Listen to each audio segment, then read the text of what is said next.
National Assembly discussed economic issues. And later on, aging population in Vietnam's economic development. Hello there, you're tuning into another edition of BizLine here on VTV International. I'm your host Hoàng Hằng, and as usual, we'll begin with some economic highlights over the past week.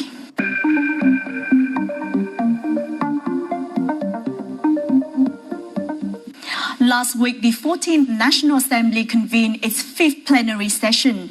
During the first days of the working session, National Assembly deputies discussed several economic issues. According to the report at the session, 7 out of 13 economic indicators have been achieved, while economic growth has been maintained at 6.81%. A facilitating government has been built over the years, creating momentum for economic sectors. Notably, economic growth in the first quarter of this year reached 7.38%, the highest it's reached in 10 years, while the state budget revenue in the first 4 months increased by 12.1% over the same period. Deputies urged the government ministries, sectors and businesses to grasp opportunities created by the fourth industrial revolution, while restructuring the economy and reviewing Vietnam's growth model to achieve the set target growth of 6.7% this year. Deputies also discussed related laws which affects the country's economy, including law on special administrative economic zones, law on planning, law on cultivation, and law on competition. The United States has raised tariffs on steel from Vietnam that Washington says originated in China and evaded anti-dumping duties on Chinese steels.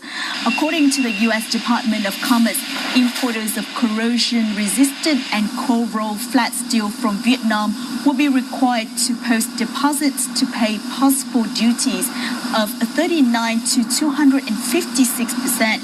The U.S. Department of Commerce said that products made in Vietnam that use Chinese steels would trigger the same anti-dumping penalties as steel imported directly from China. In response to this, the Trade Remedies Authorities of Vietnam has affirmed that Vietnam's exported steel products do not use raw materials that come from China. Last year, Vietnam imported nearly 5 million tons of steel, among which included 100,000 tons of steel made from China. However, steel made from China is used only for domestic production. In order to be exempted from U.S. tariffs, steel export companies in Vietnam have to provide documentation and licenses which prove their steel products do not come from China.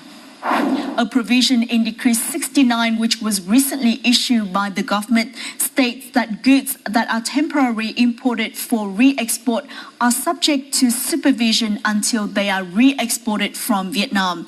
According to this decree, no cargo transported by containers can be divided during the carriage of goods from the temporary import port to the place of re-export. Goods that are temporarily imported for re-export can stay in Vietnam no more than 60 days after the completion of custom procedures. The retention period of goods can be extended twice with less than 30 days each time. When the deadline is over, the goods must be re-exported from Vietnam or be destroyed. Consumer loans account for about 18% of total outstanding loans in Vietnam. This data was released by the State Bank of Vietnam at a seminar on consumer finance security held on Monday morning. More than 90% of consumer loans still come from commercial banks, while ones from financial companies account for only 8.2%.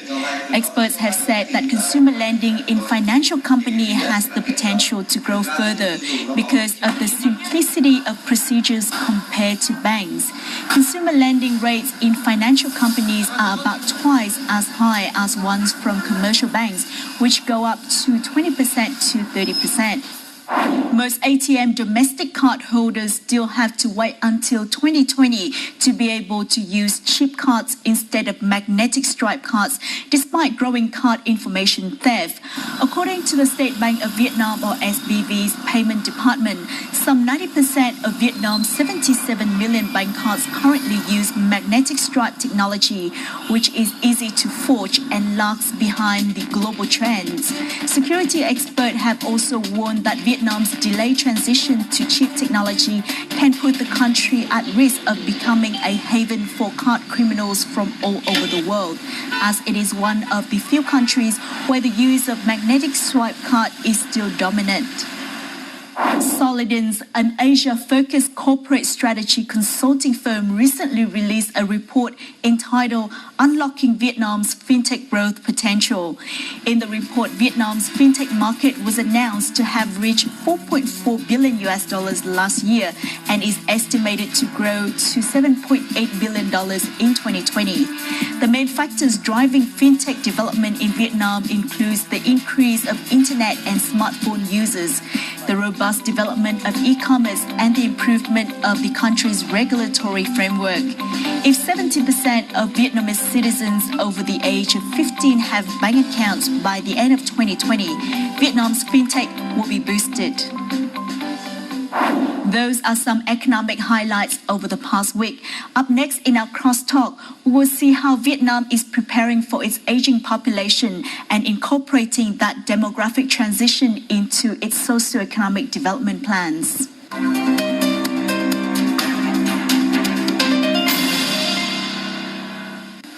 According to the World Health Organization, or WHO, Vietnam is among the countries with the fastest aging rate in the world. The number of people aged 60 or above now accounts for some 10% of the total population. This phenomenon has widespread and long-term impacts on the country, both in positive and negative terms, requiring comprehensive and proactive policies for the elderly.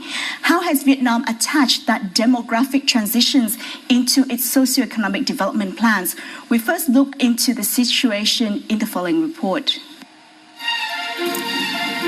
Vietnam is highly regarded for its recent economic growth as well as the attractiveness of the labor market because of the golden population structure, with over 60% of the labor force being young workers. However, Vietnam's population is aging quickly. The country has an estimated 10 million older adults. This number is expected to rise to 19 million by 2030 and 28 million by 2050. This raises concerns about welfare and pensions for the elderly at a time when Vietnam is focusing on economic integration and requires a large labor force. Hiện nay là Việt Nam mình đang có tốc độ già hóa có thể nói là gần như nhanh nhất thế giới. Và đặc biệt là khi so sánh với cả cái mức thu nhập hiện nay của chúng ta theo đánh giá ngân hàng thế giới thì mới đạt ở mức là thu nhập trung bình thấp, và vì lý do đó thì tốc độ già hóa nhanh gắn liền với thu nhập trung bình thấp thì đương nhiên nó là tạo ra những cái thách thức rất lớn cho các chính sách an sinh xã hội. Over the past 2 decades, Vietnam has enjoyed population gains, the impetus of economic growth created by the advantage of the population in working age. That impetus has been mostly fully exploited, with the working age population having peaked in 2013 and now declining.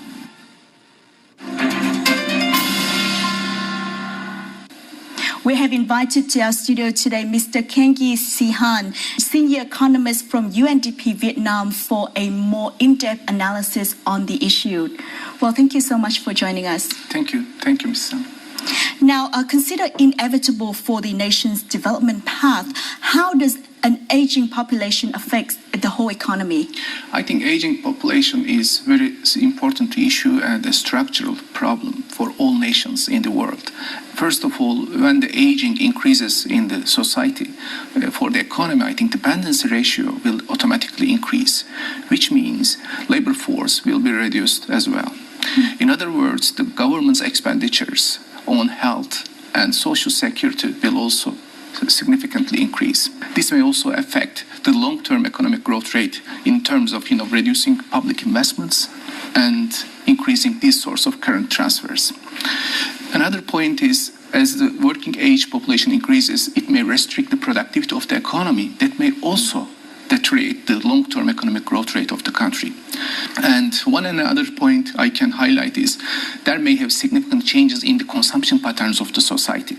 From much more, health-based issues, there will be much more consumption, and these consumptions need to be financed with a strong budget. It is said that the population getting older, the social welfare and medical system will burden economic growth and the state budget as well. So could you elaborate more on this? The burden on public finances, first of all, when the aging increases in any country, and if the social security system is not well designed and well financed, in other words, the expenditures of these people will increase, and these increases will be paid by the government budgets. So what it means, the deficits of budgets will significantly rise. And in other words, public sector borrowing rates will increase. This will affect all lending of government bonds, and automatically financial system will deteriorate from all that processes. Not only public investments, but also private investments will be deteriorated from all these processes. Means, all economies, especially developing countries, need physical investments and human capital investments. But if you don't have, such an amount of money to finance it, and just paying for social security system for that money, then it will be a problem in the long term. So there is a concern that when aging population group expands, the economy will fall into a deficit term. That means when people's total expenditure will exceed total incomes. So what are the solutions to solve the deficit? There needs some structural policies, and these policies need to be carefully and persistently, consistently implemented by the governments. And the problem here is you need to increase the income of people. So how you can do that? There are some modules for that. For instance, technology is one of the things. So you can increase the quality of labor in the labor market or human capital through formal or informal educations, on the job trainings, etc., and other things as well. So one of the things is you need to improve or increase the income capacity of people. And then the saving capacity will automatically rise up. And you need to preserve these savings by supporting financial markets and labor markets, so you can improve your saving capacity and strengthen them. And then for future, these social security funds will be improved and will be helpful for future. State sides, I think the financial markets can also be helpful for this purpose. For instance, savings, how you will use these savings. And the money needs to be linked to financial markets. And for derivative markets, for instance, can be developed for that.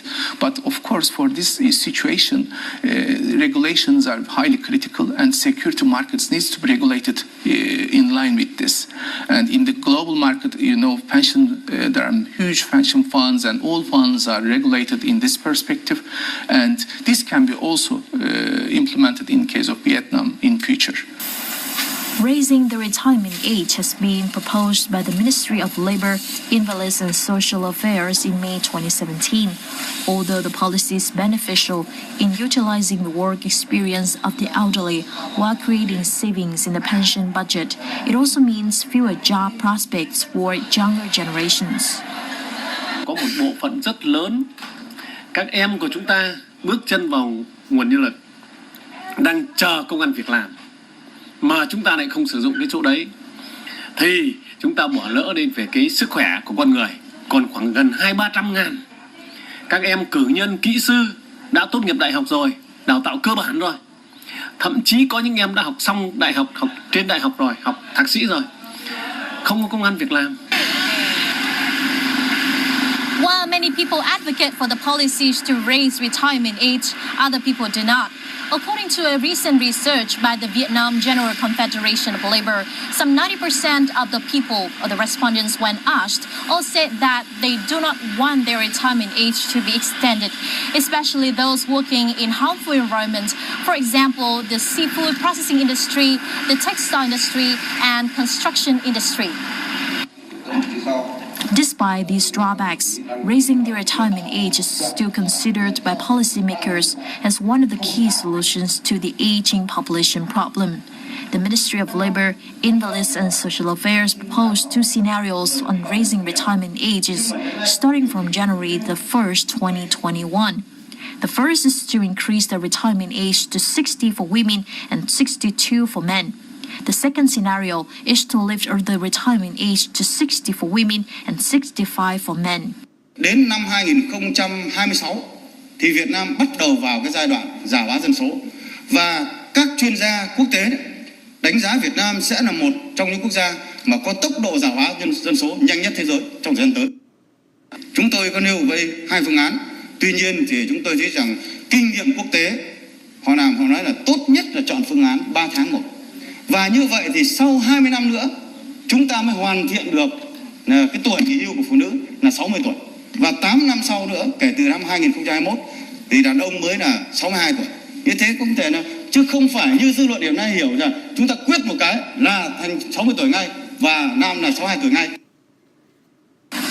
Experts also propose that a rise in the working time should be prescribed by sub-law documents like a decree or a circular, which is more easily amended than a law.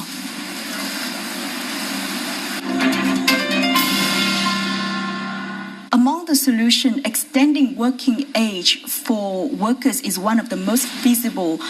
So what are the pros and cons for this solution? I think, first of all, one of the advantages can be actuarial situation can be improved. Because if you extended the retirement age, it means the payments of the system will be extended.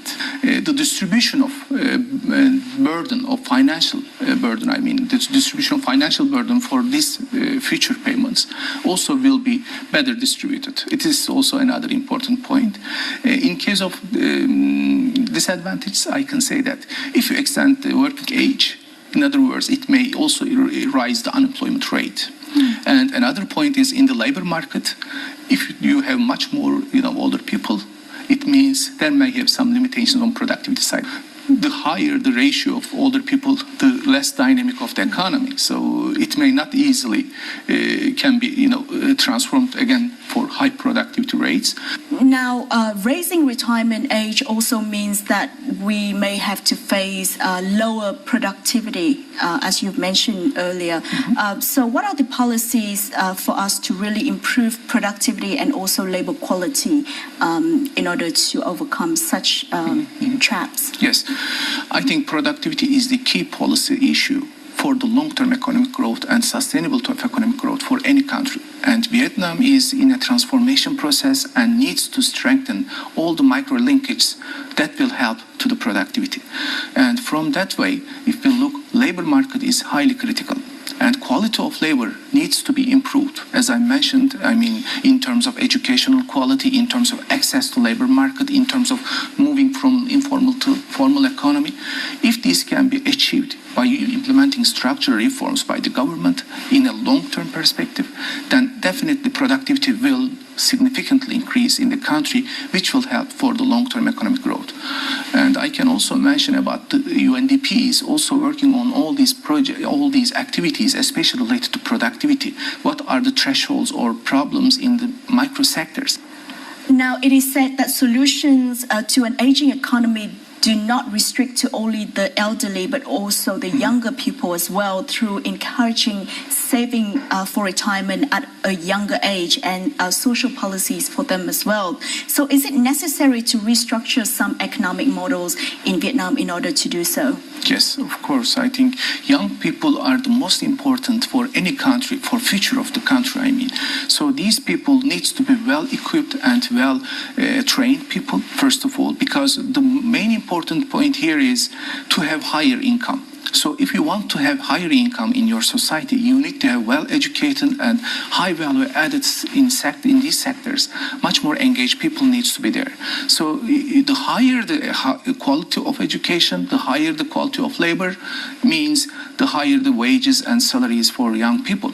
So these needs to be also worked in case of Vietnam, and young people's incomes needs to be strengthened, and by doing that, saving capacity of the people will be automatically enlarged. So first of all, you need to have the baseline for what are the current situations in the country in terms of income capability and ability. And then for future, there may have some scenario analysis by using these inputs, and also by using this scenario analysis, actuarial structure can be established and necessary policies can be implemented in that way. Though an aging population is burdening economic growth and financial budgets, it also opens up new opportunities for economic development. For example, over the years, Vietnam has sent hundreds of geriatric nurses to markets with aged populations such as Germany or Japan. Besides, new services related to the elderly have emerged. Tôi lấy ví dụ như ở Thái Lan chẳng hạn thì người ta lại có những dịch vụ là người già khỏe chăm sóc cho người già yếu hơn. Thì trên thực tế người ta cảm thấy rất là nhân văn, và cái thứ hai là họ vẫn có thu nhập.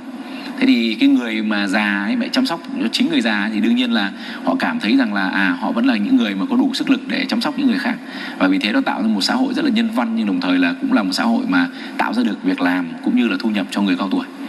Nếu như trong các ngành, chẳng hạn ngành nghiên cứu khoa học, ngành giáo dục đào tạo, ngành y tế mà sử dụng được những cái thạc sĩ, những tiến sĩ, những phó giáo sư, những giáo sư thuộc những cái lĩnh vực đấy, thì ta sẽ tận dụng được một cái nguồn nhân lực có chất lượng rất cao, có thể coi là đầu ngành đấy, vẫn còn khả năng làm việc được và vẫn còn năng lực cống hiến rất tốt nếu chúng ta có chính sách.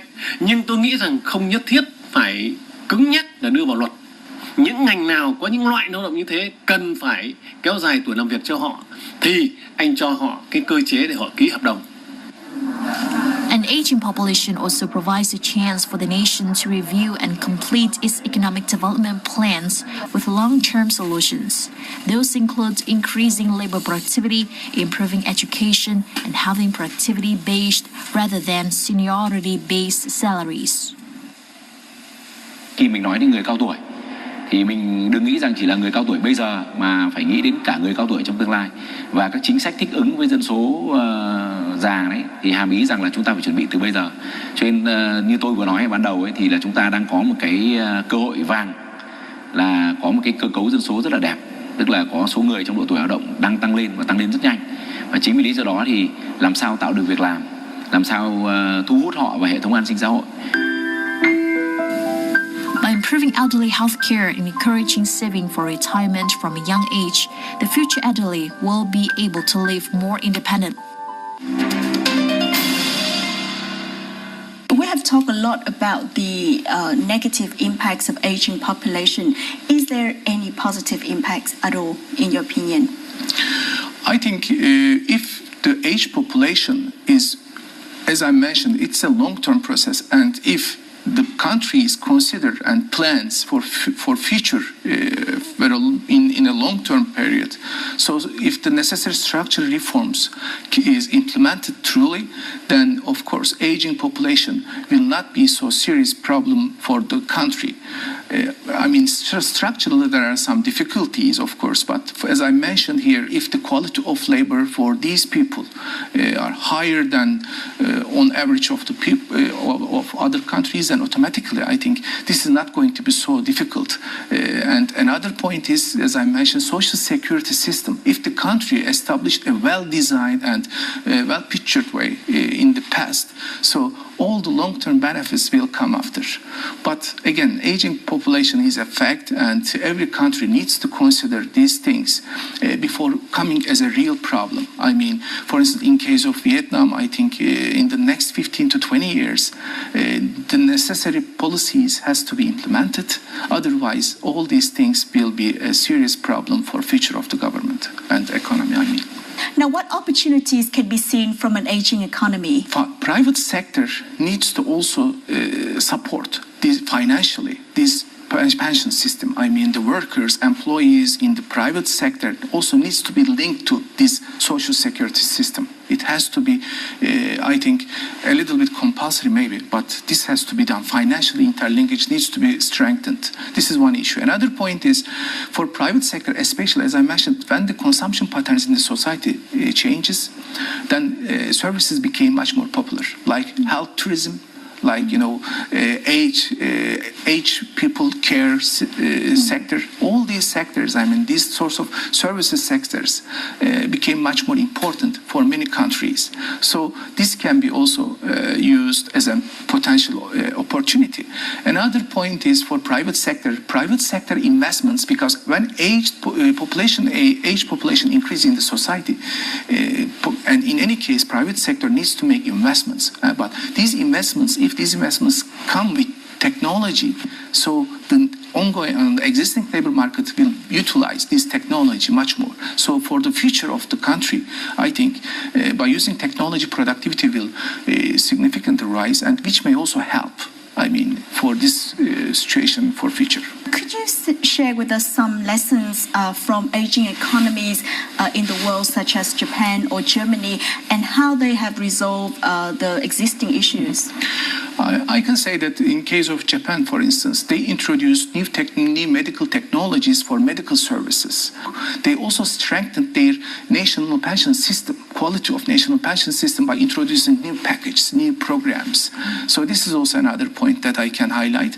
And another issue is women, because in case of Japan, as far as I remember from their reports, they are trying to bring women back to the labor market, which is also highly critical for that country. I mean, aging is every time a universal problem, but solutions may differ from one country to another. For instance, in case of Germany introduced new immigration policy, which is also very relevant with, again, technology-based issues and sectors. They introduced new program for immigration. Another point is they increased the retirement age from 65 to 67, which is also, as we discussed, I think, another option for that. And another important issue is in the labor market, they provided some flexibilities, I mean, in terms of part-time or supporting aged people who works in the labor market. So this is another option. So they are not easily get rid of these people, but trying to increase these people in the labor market, but by making some check and balances in the markets in terms of productivity developments. Well, thank you so much for being here with us. No, you're welcome. Thank you. Thank you, Ms. Sam. It will take some time for the government to implement long-term and bottom-up solutions to improve later birth productivity and services for the elderly. In the meantime, raising the retirement age and increasing the birth rate are considered more viable solutions by Vietnamese policymakers. Most importantly, for younger generations, by reshaping their education plans, they could see their participation in the workforce last longer, which would increase their lifetime earnings and standard of living. And that wraps up this edition of BizLine. In the meantime, you can log on to vtv4.vn or our YouTube channel at vtv4go for more of our programs and updates. From our team here at Hanoi, until next time. Okay, thank you so much. Thank you.